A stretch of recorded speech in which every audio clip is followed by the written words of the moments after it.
করতেছি মূলত ওই সিটি আর হলো ইতি দিয়া রোজার আগের তেনে আমি মাত্র শুরু করতেছি। আমি কইছি বাজারটা যদি করি তাহলে এই আমি একটা নাম দিব নিজের নাম দিয়া, যদি এটা নাম দিয়ে যদি বাজার হয় তো আমি আমার নিজের নাম দিয়ে করবো। তো রোজার আগের তো বলতে ওই রোজার মধ্যে কিছুদিন করছি, করার পরে আমি কইছি রোজার মধ্যে দিন বেশি ঝামেলা করতাম না, তো ঈদের পরের তেনে শুরু করবো।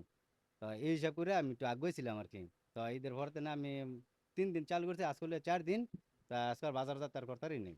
এর মধ্যে আপনারা আসছেন, আর আমার ঘরের মধ্যে 6 ড্রাম মাল আছে। মালের দিনে 3 ড্রাম বানাইছে আর 3 ড্রাম রয়েছে। তো আমি কিস্তি তুলে স্যার লই, বেচা আবার মনে হয় 4টা বেচে 3টা বেচে বেচা আবার টাকা দিয়ে দিয়ে আবার লই।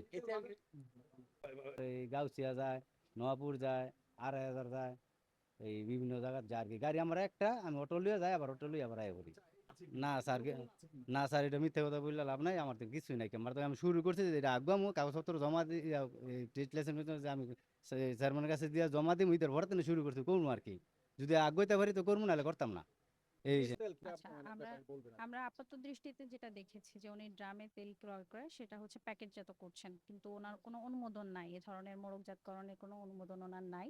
এবং আমরা আরো কিছু বিষয় লক্ষ্য করেছি যে ওনারা যে পরিবেশে তেলটা মোড়কজাতকরণ করছেন সেটা সঠিক নয়, স্বাস্থ্যসম্মত নয়।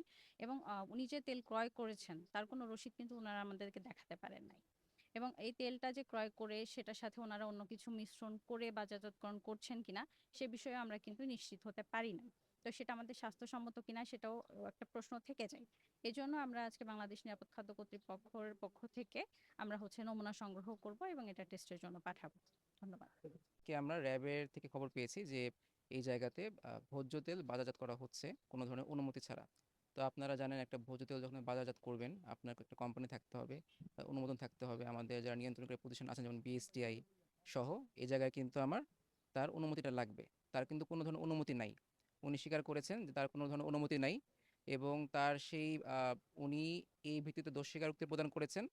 তার এই দোষ স্বীকারোক্তির ভিত্তিতে আমরা নিরাপদ খাদ্য আইনের 39 ধারায় তার নিবন্ধন না থাকার অপরাধে তাকে আমরা 2 লক্ষ টাকা জরিমানা করেছি। অবৈধ তেল মজুতকারী এবং অবৈধ লেবেলিং এর বিরুদ্ধে আমাদের অপারেশন চলমান থাকবে।